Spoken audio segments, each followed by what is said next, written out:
एजे study के इस YouTube channel में आपका स्वागत है।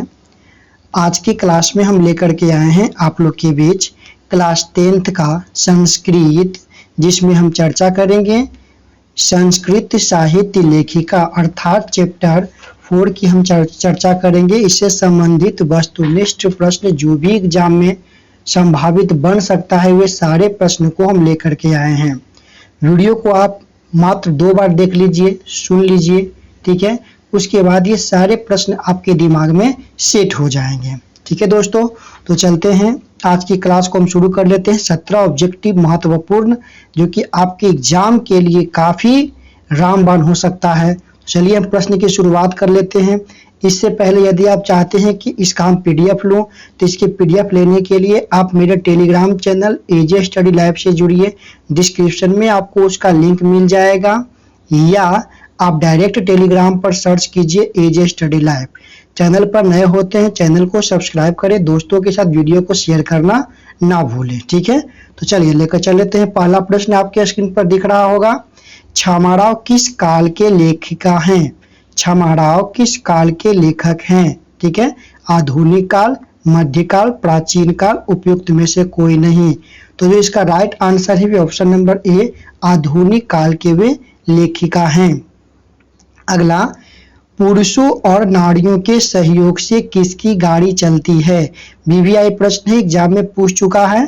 पुरुषों और नारियों के सहयोग से किसकी गाड़ी चलती है? तो याद रखिए, डायरेक्ट इसका आंसर याद रखिए, समाज की, ठीक है, समाज की गाड़ियां चलती है। अगले प्रश्न की हम बात कर लेते हैं। अगला प्रश्न है, कंपन राव की रानी कौन थी? कंपन राव की रानी कौन थी?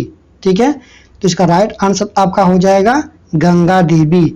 याद कर लीजिए, कंपन राव की रानी कौन थी? गंगा देवी थी। चलिए ठीक है, चलिए अगले प्रश्न की हम बात कर लेते हैं। 5वां नंबर प्रश्न, ठीक है। इससे पहले एक चौथा नंबर प्रश्न है, इंद्राणी का वर्णन किस वेद में है? इंद्राणी का वर्णन किस वेद में है? तो याद रखिए, इंद्राणी का वर्णन जो है ये आपका साम वेद में है। कौन से वेद में है? साम वेद में है। अगले प्रश्न की हम बात कर लेते हैं, मीरा लहरी की लेखिका कौन है? मीरा लहरी की लेखिका कौन है? तो याद रखिए, पंडित छमाराव, ठीक है, पंडित छमाराव। अगले प्रश्न की हम बात कर लेते हैं, संस्कृत साहित्य लेखिका पाठ में किसके महत्व का वर्णन किया गया है? तो औरतों का, ठीक है ना, महिलाओं का जो है इसमें वर्णन किया गया है, महिलाओं लेखिकाओं का इसमें वर्णन किया गया है। अगला प्रश्न है, आधुनिक संस्कृत साहित्य लेखिका में कौन प्रसिद्ध है? वीवीआई प्रश्न है, याद रखिएगा, आधुनिक संस्कृत साहित्य लेखिका में कौन प्रसिद्ध है? तो ये आपके हैं पंडित छमाराव, ठीक है, पंडित छमाराव यहाँ पर ये प्रसिद्ध हैं।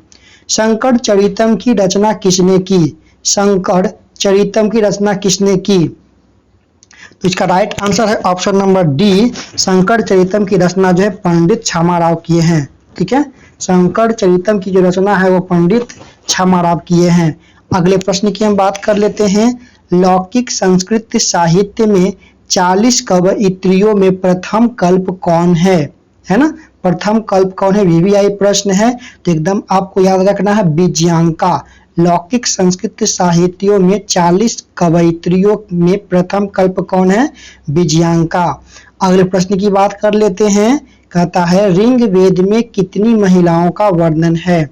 ऋग वेद में कितनी महिलाओं का वर्णन है? वीवीआई प्रश्न, याद रखिएगा, ऋग वेद में 24 महिलाओं का वर्णन मिलता है।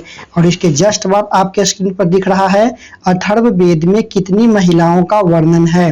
तो एकदम याद रखिए, इसमें आपका 5 हो जाएगा, ठीक है ना, बुक में डायरेक्टली ये आपका लिख दिया गया है, ठीक है। चलिए अगले प्रश्न की हम बात कर लेते हैं। अगला प्रश्न कहता है स्क्रीन पर, अच्युत्य राय की रानी कौन थी? ठीक है, अच्युत्य राय की रानी जो है कौन थी? तो इसका ऑप्शन नंबर डी सही हो जाएगा, तिरुलांबा। कौन थी? तिरुलांबा। अगले प्रश्न की हम बात कर लेते हैं, किस युग में मंत्रों की दार्शिका के केवल ऋषि बल्कि ऋषिका भी थे? किस युग में मंत्रों के दार्शिका ने केवल ऋषि बल्कि ऋषिकाओं ने थे। मतलब कौन से युग में जो है मंत्रों का उच्चारण करने के वाले जो है लेखक के साथ साथ लेखिकाओं भी थी, मतलब ऋषि के साथ साथ ऋषिका, ठीक है, भी थी। तो याद रखिएगा वैदिक युग में। कौन से युग में? वैदिक युग में। अगले प्रश्न की बात कर लेते हैं। याज्ञवल्क्य ने अपनी पत्नी को क्या शिक्षा दिया था? याज्ञवल्क्य ने अपनी पत्नी को क्या शिक्षा दिया था? याद रखिएगा आत्म तत्व का, ठीक है, आत्म तत्व का ज्ञान दिया था। अगले प्रश्न की हम बात कर लेते हैं। मधुरा विजयम महाकाव्य की रचना किसने की?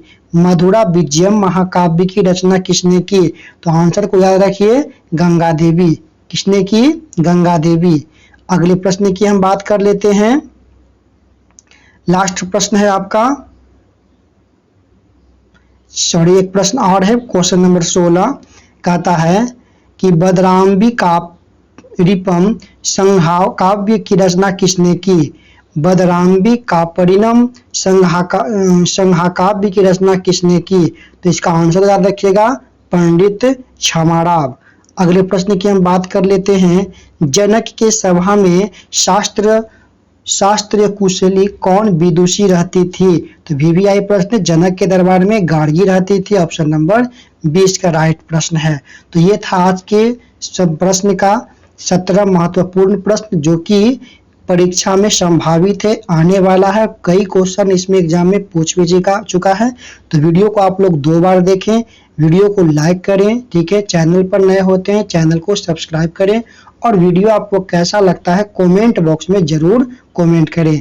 मिलते हैं ऐसे ही किसी अगले वीडियो के साथ, तब तक दीजिए हमें इजाजत। Bye bye.